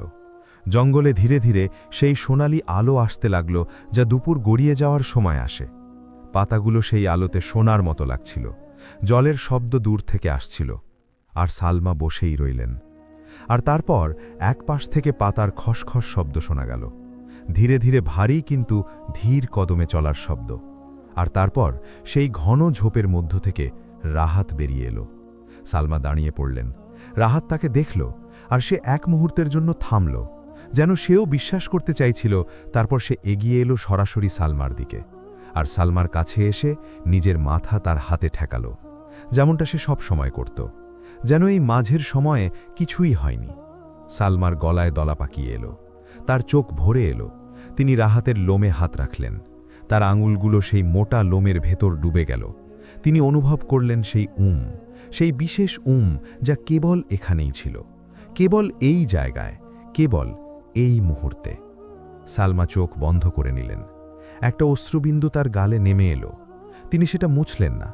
তিনি বললেন যে, রাহাত, এটা খুব কঠিন, এই সব খুব কঠিন। রাহাত একটা নিচু স্বরে আওয়াজ করল। ওটা সেই পরিচিত আওয়াজ ছিল, সেই বিশেষ শব্দ যা গর্জন ছিল না, অন্য কিছু ছিল। সালমা তাকে দেখলেন সেই হলুদ চোখের দিকে তাকিয়ে, আর সেই চোখে তিনি কিছু একটা দেখতে পেলেন, এমন কিছু যা তিনি বুঝতে পারলেন না, কিন্তু অনুভব করলেন। আলমগীর পেছন থেকে দেখছিলেন। তিনি সেই দৃশ্যটি দেখলেন, একজন শাহজাদি যার চোখে জল ছিল, আর একটা বাঘ যে তার কাছে শান্ত স্থির হয়ে দাঁড়িয়েছিল, যেন সে সব বুঝতে পারে। সেই দিনটি শুরু হয়েছিল যখন জঙ্গলে আরও একজন মানুষ এলো, আর সেই মানুষটি রাহাতকে খুঁজছিল। কিন্তু তার উদ্দেশ্য চিকিৎসা ছিল না, তার উদ্দেশ্য ছিল অন্য কিছু, আর সেই উদ্দেশ্যের নাম ছিল শিকার। সেদিনের সকালটা ছিল একদম পরিষ্কার, আকাশে একটা মেঘও ছিল না। জঙ্গল তার পূর্ণ সৌন্দর্যে সেজেছিল। গাছের উঁচু ডালে পাখিরা ডাকছিল, ঝর্ণায় জল বয়ে যাচ্ছিল, আর সেই বড় গাছের নিচে রাহাত শুয়েছিল। তার হলুদ চোখ বন্ধ ছিল, তার নিঃশ্বাস ছিল গভীর, সে ঘুমাচ্ছিল। সেই ঘুমন্ত রাহাত জানত না যে জঙ্গলের অন্য পাশ থেকে কিছু শব্দ আসছিল, ঘোড়ার খুরের শব্দ, কিন্তু খুব ধীর, যেন কেউ ইচ্ছে করে সেগুলোকে নরম করে দিয়েছে, যেন কেউ চায় না যে তাদের আগমনের কথা কেউ জানতে পারুক। সেই শব্দগুলোর সাথে ছিল আরও এক শব্দ, লোহা, তীর, ধনুক আর তলোয়ারের খাপের শব্দ। আর সেই শব্দগুলোর মাঝে একটা মানুষের গলার স্বর শোনা যাচ্ছিল। সেই আওয়াজ বলছিল যে, সাবধানে চলো, সে এখানেই কোথাও আছে, আমি তার পায়ের ছাপ দেখেছি। সেই কণ্ঠস্বরটি ছিল শাহজাদা ইব্রাহিমের। ইব্রাহিম যে গিয়েছিল সে মাত্র দুদিনের জন্য গিয়েছিল, কিন্তু যাওয়ার সময় সে তার একজন বিশেষ লোককে ইশরাকে ছেড়ে গিয়েছিল। সেই লোকটির নাম ছিল জাফর। জাফর ছিল একজন দক্ষ শিকারী। সে বছরের পর বছর জঙ্গলে কাজ করেছিল। তার চোখ জানোয়ারের পায়ের ছাপ পড়তে পারত, যেমন আলেম কুরআন পড়েন। জাফর কিছুদিন ইশরাকের জঙ্গলের আশেপাশে থেকে অনুসন্ধান চালালো। সে সেই থাবার ছাপগুলো দেখল যা রাহাতের ছিল। সে সেই বড় গাছটা দেখল। সে ঝর্ণার ধারের মাটি পরীক্ষা করল, আর সে ইব্রাহিমকে খবর পাঠালো। খবর এটা ছিল যে সেই বাঘটা এখানেই আছে, আর সে অনেক বড় একটা এলাকায় বিচরণ করে। এত বড় একটা বাঘ শিকার করা অনেক বড় জয় হবে। ইব্রাহিম যখন এই খবর পেল, তার মুখে সেই অভিব্যক্তি এলো যা শিকারীদের মুখে আসে যখন তারা জানতে পারে যে শিকার পাওয়া গেছে। সে তার 5 জন সেরা শিকারীকে সাথে নিল। সে তার সবচেয়ে মজবুত ধনুকটা তুলে নিল, আর সে চুপচাপ ইশরাকের কাছের জঙ্গলে প্রবেশ করল, সুলতানকে না জানিয়ে, কাউকে না জানিয়ে। কারণ সে চেয়েছিল যখন সে সালমার বাবার দরবারে ওই বাঘের চামড়া নিয়ে যাবে, তখন ওটা এমন এক উপহার হবে যা সবাইকে অবাক করে দেবে। সে ভাবছিল যে এতে সুলতান খুশি হবেন, এতে সালমা তাকে বাহাদুর মনে করবে, এতে সম্বন্ধ পাকা হবে। কিন্তু ইব্রাহিম জানত না যে ওই বাঘটা কোনো সাধারণ বাঘ ছিল না। সে জানত না যে ওই বাঘের চোখে সালমার প্রতিচ্ছবি ছিল। সে জানত না যে ওই বাঘের বিষাক্ত জখমকে সালমার হাতই সারিয়ে তুলেছিল। আর সে জানত না যে ওই বাঘ আর ওই শাহজাদির মধ্যে যে সম্পর্ক ছিল তা কোনো বইতে লেখা নেই, কিন্তু তা সত্যি ছিল, পুরোপুরি ছিল। তাই যখন ইব্রাহিম আর তার শিকারীরা সেই বড় গাছের দিকে এগোচ্ছিল, তাদের মনে হচ্ছিল যে এটা একটা সাধারণ শিকার, একটা বাঘ, একটা তীর, একটা জয়। কিন্তু ভাগ্য সেদিন অন্য কিছু লিখে রেখেছিল। ওদিকে প্রাসাদে সেদিন সকালে সালমা ঘুম থেকে উঠলেন। তিনি ফজরের নামাজ পড়লেন, তিনি দুয়া চাইলেন। আর যখন তিনি দুয়া চাইলেন, তখন তার মনে এক অদ্ভুত অস্থিরতা কাজ করছিল। সেই অস্থিরতা যা বিনা কারণে হয়, সেই অস্থিরতা যা তখনই হয় যখন কিছু একটা হতে চলে। সালমা সেই অস্থিরতা অনুভব করলেন, আর তিনি আল্লাহর কাছে বললেন যে, হে আল্লাহ, আমার মনে কিছু একটা আছে যা আমি বুঝতে পারছি না। তুমি সব জানো, তুমি প্রতিটি জিনিস জানো। যা হতে চলেছে তাকে মঙ্গলে পরিণত করো। সালমা নামাজ থেকে উঠলেন, তিনি জুবেদাকে ডাকলেন। তিনি বললেন যে, জুবেদা, আজ জঙ্গলে যেতে হবে। জুবেদা বলল যে, শাহজাদি আজও? কালও তো গিয়েছিলেন। সালমা বললেন যে, হ্যাঁ, আজও। জুবেদা আর কিছু বলল না, সে প্রস্তুতি নিতে লাগল। আলমগীর যখন জানতে পারলেন, তিনি নিজেই সালমার কাছে এলেন। তিনি বললেন যে শাহজাদি, আজ এমন কিছু আছে যা আমার। তিনি কথা অসম্পূর্ণ রেখে দিলেন। সালমা বললেন যে কি হয়েছে আলমগীর? আলমগীর বললেন যে জানি না শাহজাদি, আমার মনেও কিছু একটা হচ্ছে। আলমগীর ছিলেন একজন পুরনো সিপাহী। তার ষষ্ঠ ইন্দ্রিয় তাকে বিপদের আভাস দিত। আজ সেই গন্ধ তিনি পাচ্ছিলেন, কিন্তু তিনি বুঝতে পারছিলেন না কোন দিক থেকে বিপদ আসছে। সালমা বললেন যে আলমগীর, চলো তাড়াতাড়ি। কাফেলা বের হলো। আলো আজ খুব দ্রুত চলছিল, যেন সেও সব জানে। জঙ্গলের সীমানা এলো। সালমা আলো থেকে নামলেন। তিনি দ্রুত পায়ে ভেতরের দিকে গেলেন।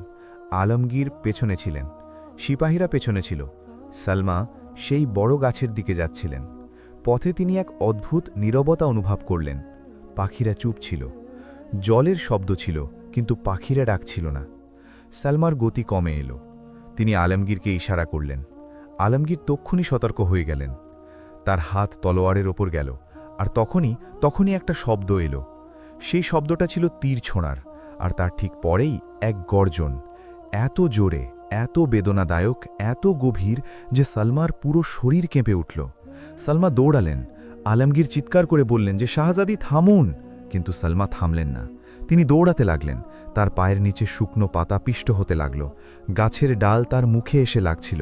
তিনি দৌড়াতে লাগলেন, আর তারপর তিনি সেই জায়গায় পৌঁছালেন, সেই বড় গাছটির কাছে। আর যা তিনি দেখলেন তা তার পা মাটির সাথে গেঁথে দিল। রাহাত মাটিতে পড়েছিল। তার বাম দিকে একটা তীর বিঁধেছিল। ঠিক বাম দিকে না, থাবা নয়, এবার পেটের দিকে। সেই জায়গা থেকে গাঢ় রক্ত বইছিল। রাহাত ওঠার চেষ্টা করছিল। তার থাবা মাটিতে দেবে যাচ্ছিল। তার মুখ থেকে কষ্টের আওয়াজ আসছিল। আর তার সামনে 5 জন লোক দাঁড়িয়েছিল, তীর ধনুক নিয়ে তৈরি। আর তাদের মাঝে ছিল এক মানুষ যাকে সালমা চিনতে পারলেন, ইব্রাহিম। ইব্রাহিমের হাতে ধনুক ছিল। তার তীর মাত্রই রাহাতের গায়ে লেগেছিল। সে আরেকটা তীর ছোঁড়ার জন্য এগিয়ে আসছিল। প্রথম তীরটা সম্ভবত ঠিকভাবে লাগেনি। রাহাত তখনও জীবিত ছিল, আর ইব্রাহিম তাকে শেষ করে দিতে চাইছিল। সালমার গলা দিয়ে চিৎকার বের হলো, এত জোরে, এত তীব্রভাবে যে পুরো জঙ্গল কেঁপে উঠল। তিনি বললেন যে থামুন। ইব্রাহিম থেমে গেল। সে ঘুরে তাকালো। তার চোখ বড় বড় হয়ে গেল। সালমা সেখানে দাঁড়িয়েছিলেন। তার চুল এলোমেলো ছিল, তার পোশাকে পাতা লেগেছিল, তার চোখ দুটো জ্বলছিল, সেই আগুন নিয়ে যা কেবল তখনই আসে যখন কেউ অবিচার দেখে। ইব্রাহিম বলল, শাহজাদি, আপনি এখানে? সালমা বললেন, হ্যাঁ, আমি এখানে। আর তুমি এখানে কি করছো? ইব্রাহিম বলল, শাহজাদি, এই বাঘ, এই বিপজ্জনক জানোয়ার, আমি আপনার জন্য। সালমা বললেন, আমার জন্য? তার কণ্ঠস্বর কাঁপছিল, তবে সেই কাঁপুনিতে কোনো দুর্বলতা ছিল না। তাতে ছিল সেই ব্যথা যা হয় যখন কেউ আপনাকে না জানিয়ে আপনার সবচেয়ে মূল্যবান জিনিস কেড়ে নেওয়ার চেষ্টা করে। সালমা এগিয়ে গেলেন, সরাসরি রাহাতের দিকে। ইব্রাহিমের শিকারীরা তাদের তীর ওপরে উঠিয়ে ধরল। ইব্রাহিম হাত তুলে তাদের থামালো। সালমা রাহাতের কাছে পৌঁছলেন। তিনি হাঁটু গেড়ে বসে দেখলেন রাহাতের চোখ খোলা ছিল। সেই হলুদ চোখ দুটো সালমার দিকে তাকিয়েছিল। ওই চোখে যন্ত্রণা ছিল, অত্যন্ত গভীর যন্ত্রণা। কিন্তু যখন ওই চোখগুলো সালমাকে দেখল, যখন ওই হলুদ চোখে সালমার মুখচ্ছবি ভেসে উঠল, তখন সেই চোখে অন্য কিছু ফুটে উঠল, এমন কিছু যা সব সময়ই ছিল, যা সালমা সব সময় অনুভব করতেন। সেই প্রশান্তি, সেই চেনা টান, সেই আবেগ। সালমার চোখ ভিজে এলো। তিনি রাহাতের কপালে হাত রাখলেন। তিনি বললেন, রাহাত, আমি সালমা এখানে আছি, আমি আছি, ভয় পেও না। রাহাত একটা ধীর শব্দ করল, সেই বিশেষ শব্দ যা কেবল সালমার জন্য ছিল। পেছন থেকে ইব্রাহিম এগিয়ে এলো। সে বলল, শাহজাদি, এই জানোয়ার। সালমা না তাকিয়েই বললেন, শাহজাদা ইব্রাহিম, একটা কথা শোনো, মন দিয়ে শোনো, এটা কোনো জানোয়ার নয়, এটা রাহাত, আর এ আমার। তিনি এক মুহূর্ত থেমে বললেন, এ আমার বন্ধু। ইব্রাহিম অবাক হয়ে বলল, বন্ধু? এই বাঘ শাহজাদি? সালমা ফিরে ইব্রাহিমের দিকে তাকালেন। তার চোখে জল ছিল, কিন্তু কণ্ঠে কোনো দুর্বলতা ছিল না। তিনি বললেন, শাহজাদা ইব্রাহিম, তুমি বলেছিলে যে সম্পর্ক খুশি থেকে হওয়া উচিত, বাধ্যবাধকতা থেকে নয়। আমি তোমার এই কথা মানি, তুমি ভালো মানুষ। কিন্তু আজ তুমি যা করলে, না জানিয়ে না বলে, এই জঙ্গলের সাথে, এটা আমি ভুলতে পারব না। ইব্রাহিমের চোখে বিস্ময় ছিল। সে বলল, শাহজাদি, আমি জানতাম না যে। সালমা বাধা দিয়ে বললেন, আমি জানি যে তুমি জানতে না, কিন্তু এখন তো জানো, তাই এখন তুমি যাও। ইব্রাহিম সালমাকে দেখল, সে রাহাতকে দেখল, সে সেই দৃশ্যটি দেখল। একজন শাহজাদি এক আহত বাঘের পাশে হাঁটু গেড়ে বসে আছে। ওই শাহজাদির চোখে যা ছিল তা ইব্রাহিম প্রথমবার বুঝতে পারল। সে প্রথমবার বুঝল যে সালমার চোখে সে যে শূন্যস্থানটি দেখেছিল তা আসলে শূন্য ছিল না, তা অন্য কারুর জন্য পূর্ণ ছিল। ইব্রাহিম দীর্ঘশ্বাস ফেলল। সে সালমাকে মাথা ঝুঁকিয়ে কুর্নিশ জানাল। সে তার শিকারীদের ইশারা করল আর চলে গেল। শুকনো পাতায় তার পায়ের শব্দ হতে থাকল, আর তারপর সব শান্ত হয়ে গেল। সালমা আবার রাহাতের দিকে ফিরলেন। তিনি দ্রুত থলি বের করলেন। আলমগীর এগিয়ে এসে বললেন, শাহজাদি, আমি সাহায্য করছি। সালমা বললেন, আলমগীর মিয়া, জলদি করো, তীর বের করতে হবে। আলমগীর হাঁটু গেড়ে বসে দেখলেন তীর বেশ গভীরে বিঁধেছে, আগের চেয়েও বেশি গভীরে। আলমগীরের মুখ গম্ভীর হয়ে গেল। তিনি নিচু স্বরে সালমাকে বললেন, শাহজাদি, এটা অনেক গভীর। সালমা বললেন, জানি, কিন্তু বের করতেই হবে। রাহাতের শরীরের ভেতরে যদি এটা থাকে তবে। তিনি কথা শেষ করলেন না। রাহাতের পাশে বসে সালমা চোখ বন্ধ করলেন। তার ঠোঁট নড়ছিল। তিনি প্রার্থনা করলেন, হে আল্লাহ, তুমিই শিফা দানকারী, তুমি আল শাফি। তুমি জানো এই রাহাত আমার জন্য কি। আমি জানি না এই সম্পর্কের নাম কি, কিন্তু তুমি জানো। হে আল্লাহ, এই মুহূর্তে আমার হাতে শক্তি দাও, আমার আঙুল যেন থরথর করে না কাঁপে, আর এই মাখলুকাতকে সুস্থ করে দাও। তুমি সব কিছুর ওপর কাদির। তিনি চোখ খুললেন। তার হাত স্থির ছিল, শ্বাস স্বাভাবিক ছিল, আর মনে ছিল অগাধ বিশ্বাস। তিনি আলমগীরকে বললেন, তৈরি হও। তারপর তিনি তীর বের করতে শুরু করলেন। রাহাত সেই মুহূর্তে যে গর্জন করল তা পুরো জঙ্গলে প্রতিধ্বনিত হল। এমন এক যন্ত্রণাদায়ক আর্তনাদ যা বুক চিড়ে দেয়। সৈন্যরা পিছিয়ে গেল। অন্য সিপাহীর চোখ বন্ধ হয়ে গেল, কিন্তু সালমা নড়লেন না। তার হাত কাজ করে চলল। জল পরিষ্কার করা, প্রলেপ লাগানো, পট্টি বাঁধা। তার চোখের জল পড়ছিল, কিন্তু হাত থামেনি। তিনি বারবার বলছিলেন, রাহাত, আমি আছি, আমি এখানে আছি। রাহাতের হাঁপানি ধীরে ধীরে কমতে থাকল। তার শরীরের কাঁপুনি কমে এলো। সালমার হাতের উষ্ণতা যখনই তার শরীরে লাগছিল, রাহাতের চোখ সালমাকে খুঁজছিল। আর প্রতিবার যখন সে সালমাকে দেখতে পাচ্ছিল, এক মুহূর্তের জন্য সে শান্ত হয়ে যাচ্ছিল। পট্টি বাঁধা হয়ে গেল। সালমা একটা দীর্ঘশ্বাস ফেললেন।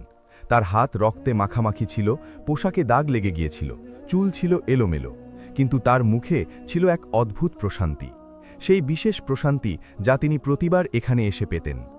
রাহাত ধীরে ধীরে তার মাথা তুলল। সে সালমাকে দেখল আর তার কপালে রাখা হাতটা চাটল। সালমার শ্বাস এক মুহূর্তের জন্য আটকে গেল। তারপর তার গলা দিয়ে এমন এক শব্দ বেরোল যা হাসি আর কান্না দুটোরই মিশ্রণ। তিনি রাহাতের লোমে মুখ লুকিয়ে কাঁদলেন, অনেকক্ষণ ধরে কাঁদলেন। সেই কান্না যা বাইরে থেকে আসে না, যা ভেতর থেকে আসে, যা বছরের পর বছর জমে থাকে, যা এমন কিছু মুহূর্তের জন্য হয় যার কোনো নাম নেই। আলমগীর পেছনে দাঁড়িয়েছিলেন। তার চোখও ভিজে গিয়েছিল। তিনি মুখ ফিরিয়ে অন্যদিকে তাকালেন। একজন পুরনো সৈনিকের জন্য এই দৃশ্য সহ্য করা কঠিন ছিল। সেই সন্ধ্যায় যখন তারা প্রাসাদে ফিরলেন, সালমা সরাসরি নিজের ঘরে গেলেন। তিনি জুবেদাকে বিদায় করে দরজা বন্ধ করে দিলেন। তিনি অজু করলেন, নামাজ পড়লেন, আর নামাজের পর জায়নামাজে বসেই রইলেন অনেকক্ষণ, অনেকটা সময়। তার মনে একটা প্রশ্ন ছিল, সেই প্রশ্ন যা তাকে অনেক দিন ধরে ভাবাচ্ছিল, সেই প্রশ্ন যার উত্তর তিনি জানতেন, কিন্তু তা মেনে নেবার সাহস পাচ্ছিলেন না। প্রশ্নটি ছিল, এর পর কি? সালমা একজন শাহজাদি, তার বিয়ে ঠিক হওয়ার কথা। তার বাবা তার বিয়ে দিতে চান, তার মা তাকে কনে হিসাবে দেখতে চান, দরবারের সবাই তাদের শাহজাদির উৎসব দেখতে চায়। আর সেই সবের মধ্যে রাহাত কোথায়?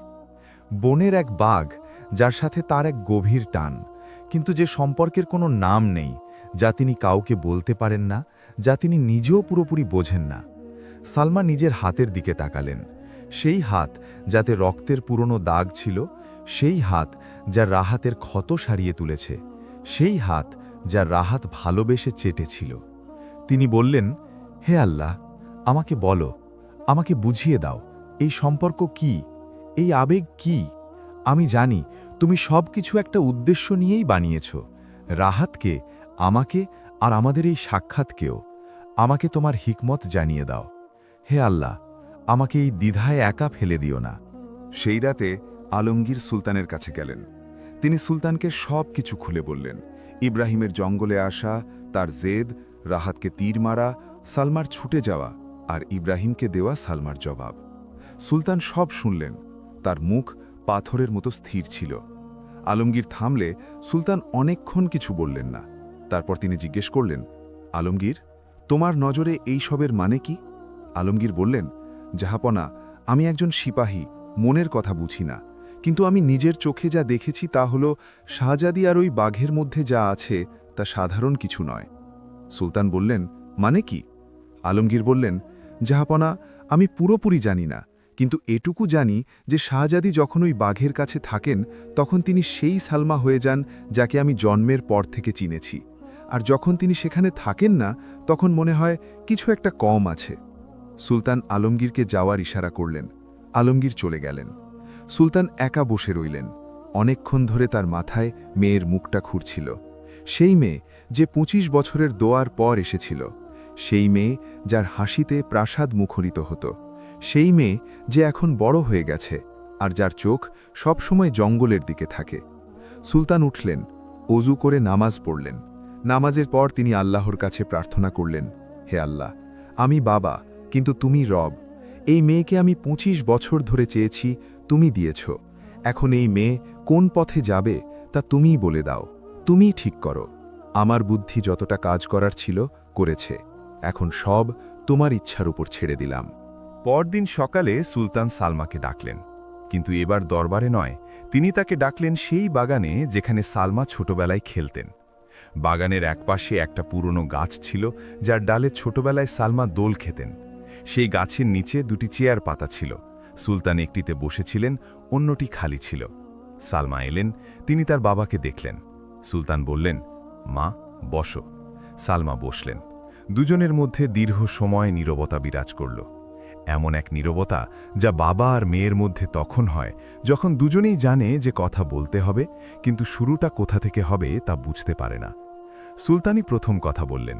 তিনি বললেন, সালমা, আমি তোমাকে একটা প্রশ্ন করব, আর আমার সত্যি জবাব চাই।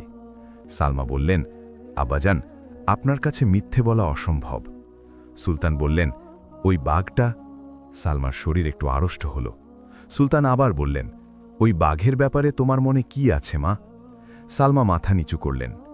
দীর্ঘ নীরবতার পর তিনি বললেন, আব্বাজান, আমি জানি এই প্রশ্নটা অদ্ভুত, আর এর জবাব আরও বেশি অদ্ভুত হবে, কিন্তু আপনি যেহেতু সত্যি জানতে চেয়েছেন, আব্বাজান, ওই বাঘটা আমার জন্য এমন একজন যাকে এই দুনিয়ায় হয়তো অন্য কেউ কোনোদিন বুঝতে পারবে না। সে আমার কষ্টে আমার পাশে থাকে, সে আমার একাকিত্বে আমার সাথে থাকে। তার চোখ যখন আমার দিকে তাকায়, আমার মনে হয় যে সে সব বোঝে, যা আমি বলি না তাও, আর যা আমি ভাবি না তাও। আমি জানি না একে কি বলে, আমি জানি না এটা ঠিক নাকি ভুল, কিন্তু এটা বাস্তব আব্বাজান, এই টান সত্যি। সুলতান তার মেয়ের কথা শুনলেন, পুরোটা শুনলেন। তারপর একটা দীর্ঘশ্বাস ফেলে বললেন, মা, যখন তুমি জন্মেছিলে আমি আল্লাহর সামনে সিজদা করেছিলাম। আমি বলেছিলাম যে এই সন্তান তোমার আমানত। আমি তোমার কাছে চেয়েছিলাম, এখন তুমিই এর পথ ঠিক করো। সুলতানের চোখ ভিজে এলো। তিনি বললেন, সালমা, আমি বাবা, আমি তোমাকে সব দুঃখ থেকে বাঁচাতে চাই, কিন্তু কিছু পথ এমন থাকে যা কেবল আল্লাহ ঠিক করেন, আর আমি তার সিদ্ধান্তের সামনে মাথা নত করি। সালমা তার বাবার চোখের দিকে তাকালেন, আর তারও চোখ ভরে এলো।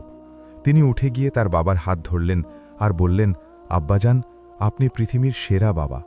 সুলতান তার মেয়েকে বুকে টেনে নিলেন, আর দুজনে অনেকক্ষণ সেই পুরনো গাছের নিচে বসে রইলেন, যেখানে একসময় দোলনা ছিল, যেখানে একসময় তাদের শৈশব ছিল। সেই সন্ধ্যায় সালমা আবার জঙ্গলে গেলেন। এবার কেবল আলমগীর আর ৩ জন সিপাহী ছিল, বাকি কাউকে জানানো হয়নি। সালমা সেই বড় গাছটির কাছে পৌঁছালেন। রাহাত সেখানেই ছিল, আগের মতোই শুয়েছিল। তার পট্টি বাঁধা ছিল, শ্বাস প্রশ্বাস আগের চেয়ে অনেক ভালো ছিল। সে সালমাকে দেখে ওঠার চেষ্টা করল। সালমা বললেন, না, শুয়ে থাকো। তিনি রাহাতের পাশে বসে তার পট্টি দেখলেন, সব ঠিক ছিল। তিনি নতুন প্রলেপ দিয়ে পট্টি বদলে দিলেন, আর তারপর সেখানে বসে পড়লেন, সেই গাছের শেকড়ের উপর, রাহাতের পাশে। সন্ধ্যা নামছিল, আকাশ সোনালি হয়ে গিয়েছিল। পাতার ফাঁক দিয়ে সেই আলো আসছিল, যা কেবল সন্ধ্যার সময়ই দেখা যায়। সালমা সেই আলোর দিকে তাকালেন, পাতাগুলোর দিকে তাকালেন, রাহাতকে দেখলেন আর বললেন, রাহাত, আমি জানি না এরপর কি হবে, আমি জানি না এই গল্প কোথায় গিয়ে শেষ হবে, কিন্তু আমি এটুকু জানি যে যখনই আমি এখানে আসি, যখনই তোমার পাশে বসি, আমি এমন এক প্রশান্তি পাই যা প্রাসাদে পাই না, কোনো দরবারে পাই না, এমনকি কোনো বইতেও পাই না। হয়তো এটাই আল্লাহর হিকমত, হয়তো তিনি তোমাকে এই জন্যই তৈরি করেছেন আর আমাকে এই জঙ্গলে নিয়ে এসেছেন। রাহাত তখন এমন একটা কাজ করল যা সে আগে কোনোদিন করেনি। সে ধীরে ধীরে তার মাথাটা সালমার কোলে রেখে দিল। সালমা এক মুহূর্তের জন্য শ্বাস নিতে ভুলে গেলেন। তারপর তিনি আলতো করে তার হাত রাহাতের মাথায় রাখলেন। তার আঙুলগুলো সেই লোমের মধ্যে খেলা করছিল। সেই উষ্ণতা, সেই বিশেষ অনুভূতি। সালমার চোখ ভিজে এলো। তিনি আকাশের দিকে তাকালেন। সেটি সোনালি আর অত্যন্ত সুন্দর ছিল। সেই সোনালি আকাশের দিকে তাকিয়ে সালমা বললেন, হে আল্লাহ, শুক্রিয়া, শুক্রিয়া যে তুমি এই মুহূর্তটি দিলে, শুক্রিয়া যে তুমি এই জঙ্গল বানালে, এই বাঘ বানালে, আর শুক্রিয়া যে তুমি আমাকে সেই তীর মারতে দিলে যার জন্য আমি আজ এখানে পৌঁছতে পারলাম। মাঝে মাঝে তোমার সিদ্ধান্ত বোঝা যায় না, কিন্তু তোমার ভয়শালা সবসময় সঠিক হয়। আলমগীর পেছনে দাঁড়িয়ে সেই দৃশ্য দেখছিলেন। একজন শাহজাদি, একটা বাঘ আর এক পড়ন্ত বিকেল।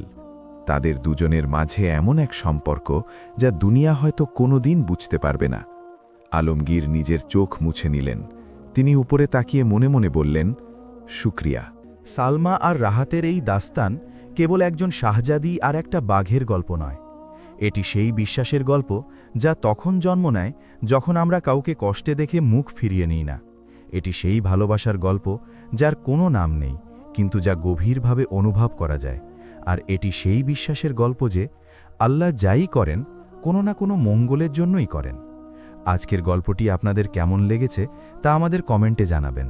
আর আমাদের চ্যানেল হামাদান ভয়েসের সাথে থাকার জন্য চ্যানেলটি সাবস্ক্রাইব করতে ভুলবেন না। আবার দেখা হবে নতুন কোনো গল্পে। আল্লাহ হাফেজ।